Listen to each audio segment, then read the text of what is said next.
কিভাবে আপনারা জিমেল আইডির ইউজার নেম চেঞ্জ করবেন বা স্যাম্পল একটা আপনার ইমেল shaer1950@gmail.com সেটা থেকে আপনারা এটা করতে চান, তাহলে আপনারা এই ভিডিওটা মনোযোগ দিয়ে দেখেন। আপনারা মাত্র 2 মিনিটে সেটাকে খুব সহজে আপনারা চেঞ্জ করতে পারবেন। তো চলো বেশি দেরি না করে ভিডিওটা শুরু করা যাক। তো সবার প্রথমে আপনারা জিমেল অ্যাপটা ওপেন করবেন। ওপেন করার পর এরকম ইন্টারফেস চলে আসবে। তখন দেখবেন উপর দিকে ডান দিকে একটা প্রোফাইল আইকন আছে, সেই জায়গায় আপনারা ক্লিক করবেন। ক্লিক করার পর এরকম ইন্টারফেস চলে আসবে। তখন আপনারা যেই ইমেল আইডি নাম চেঞ্জ করতে চান সেই ইমেল আইডিটা সিলেক্ট করবেন। সিলেক্ট করার পর নিচে একটা অপশান আছে ম্যানেজ ইউর গুগল অ্যাকাউন্ট, সেই জায়গায় আপনারা ক্লিক করবেন। ক্লিক করার পর এরকম ইন্টারফেস চলে আসবে। তখন নিচে একটা অপশান আছে পার্সোনাল ইনফো, সেই জায়গায় আপনারা ক্লিক করবেন। ক্লিক করার পর এরকম ইন্টারফেস চলে আসবে।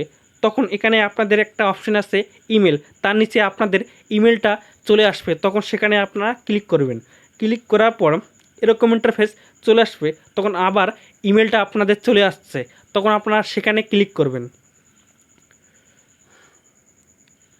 ক্লিক করার পর এখানে আপনাদের উপরে ইমেল চলে আসবে এবং তার নিচে একটা অপশান আছে চেঞ্জ গুগল অ্যাকাউন্ট ইমেল, সেই জায়গায় আপনারা ক্লিক করবেন। ক্লিক করার পরে আপনারা স্ক্রল করে নিচে চলে আসবেন এবং এগুলো আপনারা চাইলে সেগুলো আপনারা পড়তে পারেন। তার নিচে চলে আসবেন। নিচে চলে আসার পর এখানে একটা অপশান আছে ইউজার নেম, তো এখানে আপনারা এখন কি ইমেল আইডির নাম দিতে চান সেটা আপনারা এখানে এন্টার করবেন। তো আমি একটা স্যাম্পল এন্টার করছি। তো আপনারা চাইলে এই ভিডিওটা দেখে এরকম করে আপনারাও একটা আপনার ইমেল আইডির নাম দিতে পারেন। তো আমি তো দিয়ে দিছি, দেওয়ার পর আপনারাও দিয়ে দিবেন। দেওয়ার পর আপনারা এই যে চেঞ্জ ইমেলের ওখানে ক্লিক করবেন। ক্লিক করার পর আবার আপনারা পারমিশন দিতে লাগবে। তো এখানে উপরে দেখাবে দুইটা, আগের ইমেল আইডি এবং নিচের নিউজ যেটা আমরা সিলেক্ট করছেন সেটা দেখাবে। তো ওখানে আপনারা এই চেঞ্জ ইমেলের ওখানে ক্লিক করবেন। ক্লিক করার পর কিছুক্ষণ ওয়েট করবেন। ওয়েট করার পর আপনাদের ইমেল আইডির ইউজার নেম চেঞ্জ হয়ে গেছে।